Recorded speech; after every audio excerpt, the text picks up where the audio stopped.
Hello guys, good evening. कैसे हैं आप सब लोग। एक बार फिर से आप सबका स्वागत है मेरे यूट्यूब चैनल में our nurses our future. So guys, आज का टॉपिक है RAAS system. RAAS means renin angiotensin aldosterone system. तो इसके बारे में आपको बताऊंगी मैं। तो मेनली जो हमारा रास सिस्टम है ये कब एक्टिवेट होता है बॉडी में, जब decrease in the blood volume and blood pressure और decrease in the renal perfusion. जैसे ही बॉडी में क्या हो रहा है, ब्लड वॉल्यूम डिक्रीज हो रहा है या बीपी कम हो रहा है किसी पेशेंट का, और रीनल परफ्यूजन क्या हो जाता है, कम हो जाता है, तो सडन हमारी किडनी क्या होती है, स्टिमुलेट होती है। किडनी की मेनली कौन सी सेल्स, जेक्टा ग्लोमेरुलर सेल्स।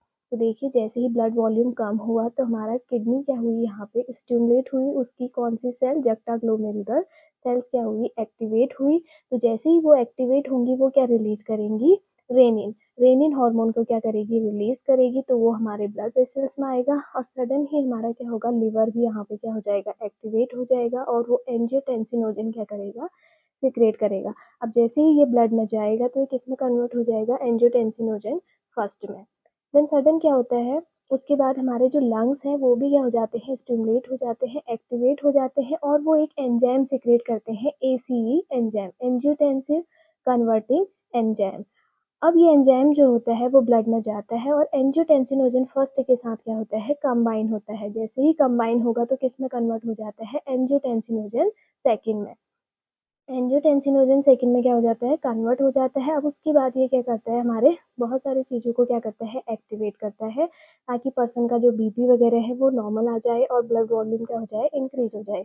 अब देखिए, फर्स्टली क्या हो रहा है, decrease in the blood volume and blood pressure और decrease in the renal perfusion. जैसे ही पर्सन का ब्लड वॉल्यूम कम होता है, बीपी कम होता है या रीनल परफ्यूजन कम होता है, तो सडन क्या होता है, stimulate the juxta glomerular cells of the kidney and release the renin hormone. वैसे ही क्या होगा, हमारा जो किडनी है वो रेनिन हार्मोन को क्या करती है, सिक्रेट करती है। देन रेनिन हार्मोन क्या करता है, हमारा एंजियोटेंसिनोजन रिलीज होता है, कहाँ से, लिवर से, और वो ब्लड वेसल्स में जाता है। एंजियोटेंसिनोजन फर्स्ट में कन्वर्ट हो जाता है। अब एंजियोटेंसिनोजन फर्स्ट जो है ये अभी भी क्या है, हमारा इनएक्टिवेट फॉर्म में है। इसको एंजियोटेंसिनोजन सेकंड में कन्वर्ट होना होगा, तभी ये क्या करेगा, बॉडी में वर्क करेगा। तो सडन क्या होता है, हमारे जो लंग्स हैं वो क्या करते हैं, हमारा एसीई एंजाइम क्या करते हैं, सीक्रेट करते हैं।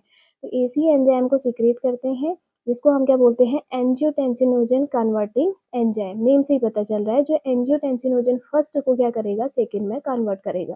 तो जैसे ही हमारा एसीई एंजाइम क्या होगा, रिलीज होगा, तो वो एंजियोटेंसिनोजन फर्स्ट को किस में कन्वर्ट कर देगा, एंजियोटेंसिनोजन सेकंड में। ठीक है, अब इसने जैसे कन्वर्ट किया तो ये फर्स्ट ही हमारा क्या करता है, स्टिमुलेट दी सिंपैथेटिक एक्टिविटी। ठीक है, यानी जो हमारा सिंपैथेटिक नर्वस सिस्टम की एक्टिविटी है उसको क्या करेगा, स्टिमुलेट करेगा। स्टिमुलेट करेगा तो जो हमारा विस्टल ऑर्गन है, लाइक जैसे हार्ट, तो हार्ट को ये क्या करेगा, हार्ट रेट को इंक्रीज कर देगा। हार्ट रेट इंक्रीज के साथ साथ ये क्या करेगा, पर्सन का बीपी भी क्या हो जाएगा, यहाँ पे इंक्रीज हो जाएगा। ठीक है, दूसरा क्या होता है यहाँ पे देखिए, cause this systemic arteriolar vasoconstriction. ठीक है, जो हमारे सिस्टमिक आर्टरीज हैं उनको क्या करेगा, या वेसो कॉन्स्ट्रिक्शन करेगा, यानी ब्लड वेसल्स को कॉन्स्ट्रिक्ट कर रहा है, जिसकी वजह से भी पर्सन का बीपी क्या हो जाएगा, यहाँ पे इंक्रीज हो जाएगा। थर्ड वन क्या कर रहा है, स्टिमुलेट दी पोस्टीरियर पिट्यूटरी।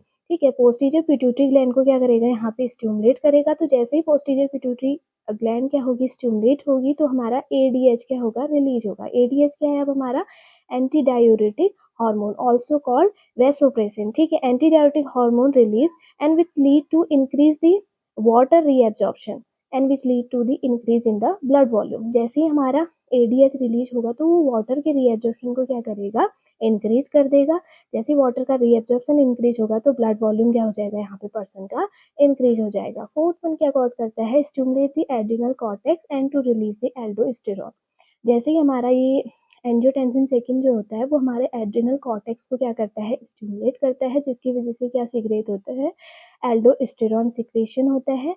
देन एल्डोस्टेरॉन का क्या वर्क है, increase the sodium reabsorption and increase the H2O reabsorption. Sodium और H2O यानी सोडियम और वाटर के रीअब्जॉर्प्शन को ये क्या करेगा, बढ़ा देगा। फाइनल इसका भी क्या रिजल्ट होगा, increase the blood volume and BP, यानी पर्सन का ब्लड प्रेशर और बीपी क्या होगा, इंक्रीज हो जाएगा।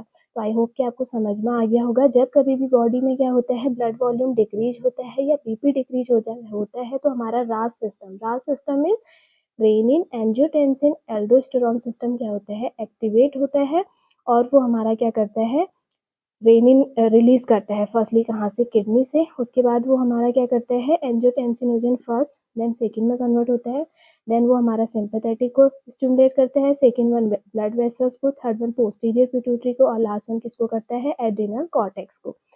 चारों का फाइनल रिजल्ट क्या है कि बीपी है या ब्लड वॉल्यूम है उसको क्या कर रहे हैं, इंक्रीज कर रहे हैं। Thank you.